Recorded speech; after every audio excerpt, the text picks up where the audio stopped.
크게 보면 이 프레젠테이션을 준비함에 있어서 먼저 이 프레젠테이션의 전체적인 준비가 필요한데요. 그래서 프레젠테이션을 준비한다라 하면 이 프레젠테이션의 전체상을 한번 생각해 볼 수 있고요. 두 번째로 프레젠테이션을 명확하게 구체적으로 하기 위한 사전 정보가 필요하다고 봅니다. 먼저 이 프레젠테이션의 준비 프로세스를 크게 5가지 관점에서 본다면요. 먼저 3P를 분석하는 단계, 즉 3가지의 준비 사항이 필요합니다. 먼저 purpose, 목적에 대한 분석이 필요하겠죠. 두 번째, people, 청중의 관심사항에 대해서 우리가 분석을 해보는 게 중요하고요.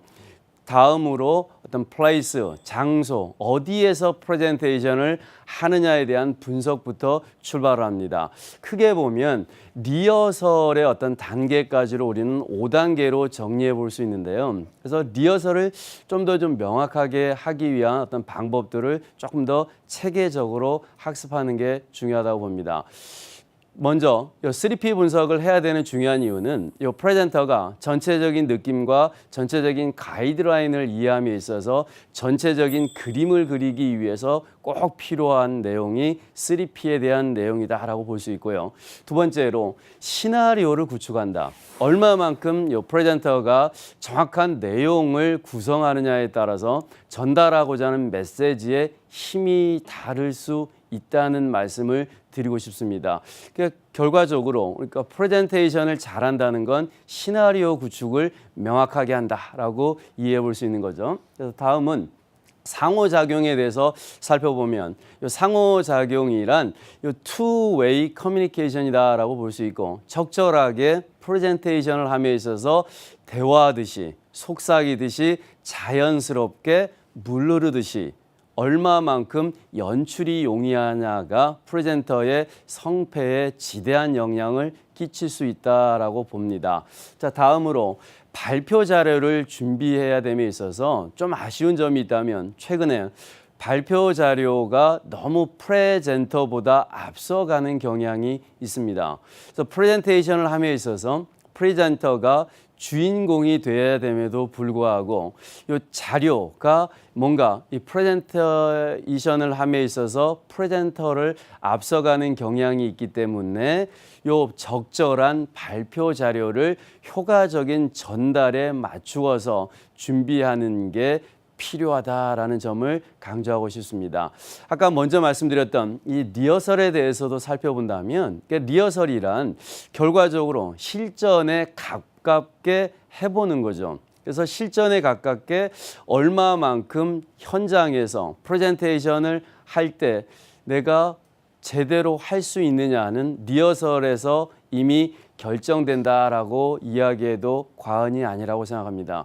크게 보면 이 리허설을 함에 있어서 3단계 정도로 나누어 볼 수 있는데요. 첫 번째 단계가 주어진 시나리오를 정확하게 읽어보는 단계죠. 두 번째 단계가 비언어적인 메시지를 가미해서 전달해보는 연습을 하는 겁니다. 즉 비언어적인 요소란 우리가 이야기하는 이렇게 제스처, 음성, 어떤 손짓, 발짓이 다 여기에 해당한다라고 봤을 때 비언어적인 요소를 좀 가미하면서 이 프레젠테이션을 한번 해볼 수 있다면 좀 프레젠테이션을 실전에서 좀 더 제대로 할 수 있지 않나라고 보여집니다. 자, 리허설의 3단계 마지막을 보면 좀 장비를 활용하는 것, 즉 노트북과 실제 설비와 장비를 활용해서 현장에 가깝게 실제 내가 프레젠테이션 하는 상황에 가깝게 프레젠테이션을 연출하고 리허설을 해보는 게 필요하다고 봅니다. 3P 분석에 대해서 구체적으로 한번 살펴보겠는데요. 크게 보면 이 people 분석이란 청중의 니즈를 파악한다라고 볼 수 있는데요. 좀 청중의 니즈란 갈급한 거죠. 그래서 갈급하다는 건 예를 들어 보면 우리가 배가 고프다 하면 음식물이 필요합니다. 그래서 이 음식물을 섭취했을 때 갈증이 해소가 된다라고 보여지는데요. 그래서 니즈란 청중이 원하는 갈급한 해결책이 무엇인지를 파악하고 접근해 보는 거죠. 자, 두 번째, 퍼포즈, 즉 목적입니다. 프레젠테이션을 해야 되는 이유와 명분이 뚜렷하지 않은 상태에서 프레젠테이션을 한다라는 건 있을 수 없는 거죠. 그래서 정확한 방향성을 설정한다는 측면에서 프레젠테이션의 목적은 의미가 있다고 봅니다. 자, 다음으로 이 플레이스, 이 장소가 참 낯선 경우에는 이 프레젠테이션을 명확하게 해 나가기가 참 쉽지 않은 상황이 될 텐데요. 그래서 이 장소에 조금 더 익숙해지기 위해서 이 프레젠테이션을 좀 더 장소에 가깝게 가급적이면 내가 프레젠테이션을 하는 장소에서 리허설을 마지막으로 한번 해보시는 게 좀 더 긴장감과 압박을 줄이는 방법이다라고 생각해 볼 수 있습니다. 자, 다음은 이 청중 분석에 대한 내용들로 정리를 다시 한번 해보면 이 청중의 수에 따라서 한번 나눠볼 수 있습니다. 그래서 청중은 다수와 소수로 나눠볼 수 있는데요. 다수인 경우에는 보시는 바와 같이 일반적인 테마를 통해서 제한된 비주얼과 공들인 연출이 필요하다라고 봅니다. 이 다수에 비해서 소수의 개념이 조금 더 우리가 고민해 봐야 될 어떤 내용이다라고 봤을 때 좀 다수에 비해서 소수란 구체적인 테마를 갖고 해보는 거죠. 다음으로 다양한 비주얼을 통해서 가급적 청중과의 호흡과 교감의 어떤 횟수를 조금 더 많이 가져가 보는 게 필요합니다. 끝으로 이 연출의 어떤 용이성이라 하면 이 프레젠터가 이 소수인 경우에 1대1 가급적 소수란 10명 이내의 어떤 청중이라고 봤을 때 이 10명과 프레젠테이션을 함에 있어서 각각의 아이 컨택이 필요한 내용으로 우리가 풀이해 볼 수 있습니다. 자, 다음은 청중의 수준으로 봤을 때 청중의 수준은 전문가의 수준과 일반인의 수준으로 볼 수 있는데요. 이 전문가란 상당히 분석적이면서 까다로울 수 있다는 겁니다. 그래서 프레젠테이션을 함에 있어서 프레젠터가 10의 내용을 전달한다면 보다 많은 100의 데이터를 좀 제공을 하는 게 이 전문가로 하여금 좀 설득력을 높이는 방법으로 우리가 조금 더 해석이 가능합니다. 그래서 전문가에 비해서 일반인이 조금 쉬워 보이긴 하지만 일반인에게 조금 더 세세하고 구체적인 설명이 없이는 이 일반인을 설득시키기가 만만치 않다라는 점을 우리가 간과하지 않았으면 합니다. 그래서 다음은 청중의 이해도적인 측면에서 살펴볼 필요가 있는데요. 그래서 청중의 이해도가 적은 경우가 있고 많은 경우가 있는데요. 청중의 이해도가 적은 경우에는 조금 더 구체적인 어떤 내용과 사례 중심으로 가는 게 용이한 반면 청중의 이해도가 많은 경우에는 현실적이면서 좀 논리적인 어떤 표현과 조금 더 구체적인 느린 말을 통해서 정중한 태도를 보여주는 게 이 청중의 이해도가 많은 경우에 해당합니다.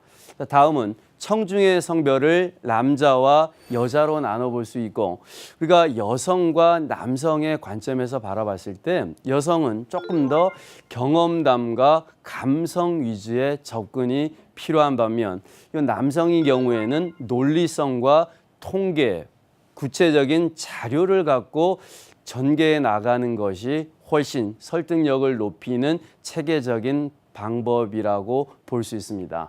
자, 다음은 청중의 태도가 호의적인 경우가 있는 반면 비호의적인 경우가 있습니다. 호의적인 경우에는 청중과 교감을 하면서 진행을 함에 있어서 문제가 발생하지 않는 반면 또 비호의적인 경우에는 균형 감각을 유지하기가 실제로 만만치가 않습니다. 호의적인 경우에는 공평한 대우와 가급적 프레젠터가 호의적인 청중과 이야기를 나눠보는 것이 훨씬 설득력과 어떤 그들의 공감대를 이끌어감에 있어서 뭔가 좀 배가시킬 수 있는 방법이 된다라고 볼 수 있고요. 비호의적인 경우에는 우리가 주의할 점이 있다면 판단과 대립을 정확하게 금지하는 겁니다. 이들과 갈등 요소가 일어날 만한 요소가 뭔지를 사전에 한번 파악해보고 이 갈등 요소가 생기지 않게끔 그들과 가급적 대립을 줄이기 위한 최소한의 프레젠터의 행동이 필요한 사항으로 우리가 좀 정리를 해볼 필요가 있다고 봅니다. 청중의 연령을 살펴보면 젊은 층과 우리가 중년층으로 봤을 때 그러니까 젊은 층, 즉 그들은 어떤 혁신적이면서 변화에 상당히 민감하기 때문에 그들에게 어떤 혁신과 자극을 줄 수 있는 내용과 자료가 중요한 반면 중년층인 경우에는 가급적이면 원칙적이면서 현실적인 어떤 구체적인 대안에 대한 설명을 프레젠터가 해가는 게 훨씬 그들과의 어떤 생각과 느낌을 공유함에 있어서 배가가 된다라는 생각을 해봅니다.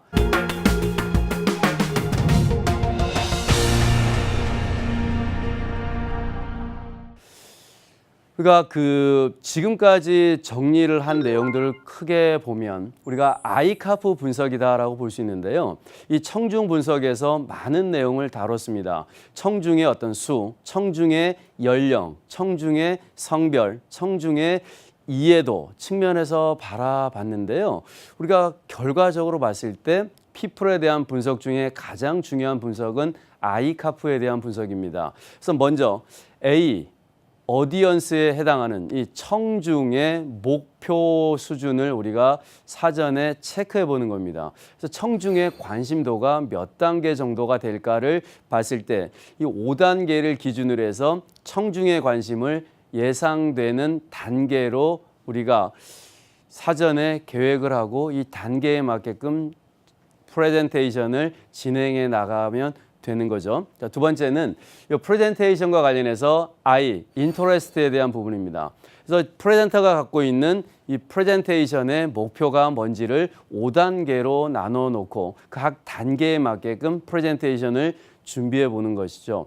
그래서 세 번째에 해당하는 게 날리지, 즉 지식 수준을 이야기합니다. 그래서 지식 수준을 높다, 낮다, 중간이다라고 봤을 때 이 각각의 지식 수준에 맞게끔 프레젠테이션을 용이하게 전달해 보는 게 중요한 내용이 되는 거죠. 그래서 다음은 이 태도 분석에서 살펴보면 이 태도란 우호적이다, 비호적이다, 중립적이다라고 봤을 때 좀 우호적인 경우는 특별히 문제가 되지 않는 반면 비우호적인 경우에는 좀 더 이 갈등과 아까 우리 사전에 살펴봤던 어떤 대립을 금지한다는 측면을 다시 한번 우리가 확인해 볼 수 있습니다. 그러니까 조직 내의 위치를 흔히 우리는 포지션과 폴리티컬 이슈라고 볼 수 있는데요.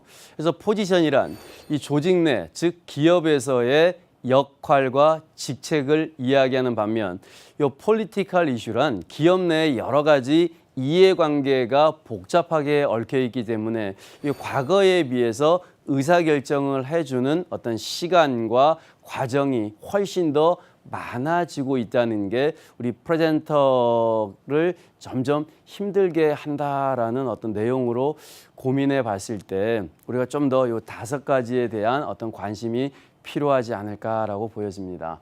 자, 다음은 이 지식 수준에 대한 어떤 느낌들을 점검해 본다면 그래서 낮다, 중간이다, 어떤 높다에 대해서 다시 한번 요약을 해보면 이 낮은 경우에는 현실성 있게 접근한다. 중간인 경우에는 개요 중심으로 설명하고 높은 경우에는 가정에 대한 검증이 필요합니다. 즉 if 기법, 만약에 뭐뭐 한다면 뭐뭐가 가능하시겠습니까에 대한 어떤 조건부 제한이 필요하겠죠. 다음은 이 관심 수준에 대한 내용을 요약해 보면 긍정적인 것부터 부정적인 측면으로 봤을 때 긍정적인 경우에는 감성적인 접근이 필요하고 중립적인 경우에는 참여를 좀 더 확대해 보는 반면 부정적인 경우에는 좀 창의적인 접근을 통해서 그들이 몰랐던 사실에 대해서 알려주는 게 좀 더 설득력을 높일 수 있다라고 보여집니다. 그래서 이 프레젠테이션의 어떤 두 번째 테마를 보면 우리가 분석해야 될 두 번째 측면이었었죠. 목적에 대한 분석이었습니다. 그래서 이 목적 분석은 정보와 설득이라는 측면에서 정보는 내용 중심의 전달, 설득은 의사결정권자, 즉 청중의 가치, 핵심 가치에 맞는 어떤 방법들, 해결 방안들을 제공해 주는 게 중요하다고 봅니다. 동기부여부터 엔터테인먼트적인 요소까지가 우리가 목적이라고 봤을 때 각각에 해당하는 이 백분율로 우리가 환산을 했을 때 어떤 동기부여와 어떤 엔터테인먼트까지의 어떤 배분이 정확하게 이루어져야 된다라고 봅니다. 그래서 이 청중과 어떤 그 교감을 함에 있어서 목적, 어떤 방향성이란 어떤 정보와 어떤 설득 두 가지 측면에서 우리가 조금 더 관심을 갖고 초점을 맞춰가야 된다라고 봅니다. 그래서 다음은 이 프레젠테이션을 함에 있어서 3P 마지막 부분에 해당하는 플레이스에 대한 분석입니다. 그래서 이 플레이스에 대한 분석은 이 소재지부터 설비까지라고 봤을 때 이 소재지는 전체적으로 내가 프레젠테이션을 하게 되는 장소와 연관이 있다라고 보여지는데요. 그래서 장소란 즉 이 회의장의 명칭과 어떤 시간, 전체적인 약도를 갖고 이 프레젠터가 좀 긴장감을 좀 줄이기 위한 어떤 전체적인 어떤 그림을 그림에 있어서 이 장소에 좀 구애받지 않게끔 자연스럽게 프레젠테이션 하는 게 필요한 내용입니다. 또 환경 또한 참 중요한데요. 이 환경적인 측면에서 봤을 때 어떤 수용의 어떤 규모라든가 전체적인 프레젠테이션 할 때 레이아웃이 참 중요하고 이 프레젠터가 얼마만큼 교감하고 설득력 있게 다가갈 수 있는가에 대한 어떤 장소와 관련해서 이 설비 즉 동선의 활용은 필요하다라고 봅니다.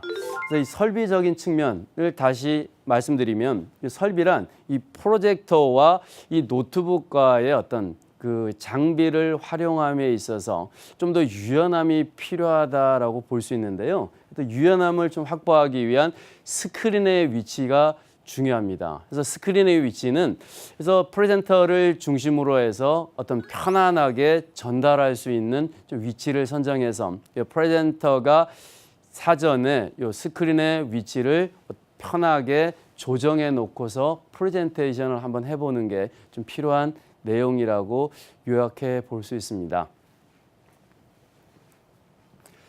자, 지금까지 이 프레젠테이션 관련된 내용을 살펴봤는데요. 이 프레젠테이션을 잘한다라 하면 이 프레젠테이션을 이해하고 이 프레젠테이션의 어떤 정의를 명확하게 함과 동시에 이 프레젠테이션의 사전 기획 단계, 즉 계획과 준비가 이 프레젠테이션 성패의 한 70% 정도의 영향을 끼친다라고 볼 수 있습니다. 즉, 이 프레젠테이션을 잘한다는 건 사전에 계획과 준비가 중요하다는 내용이었었죠. 그래서 사전에 계획과 준비란 어떤 전체상을 이해하고 전체상을 이해했으면 사전에 정보를 정확하게 파악하는 거였습니다. 그래서 우리가 이 프레젠테이션에 대한 3P 다시 한번 정리를 해보면 people에 대한 분석, 퍼포즈에 대한 분석, 끝으로 어떤 플레이스에 대한 어떤 사전에 좀 명확한 인지와 인식을 통해서 프레젠테이션을 좀 더 효과적으로 진행했으면 합니다. 자, 지금까지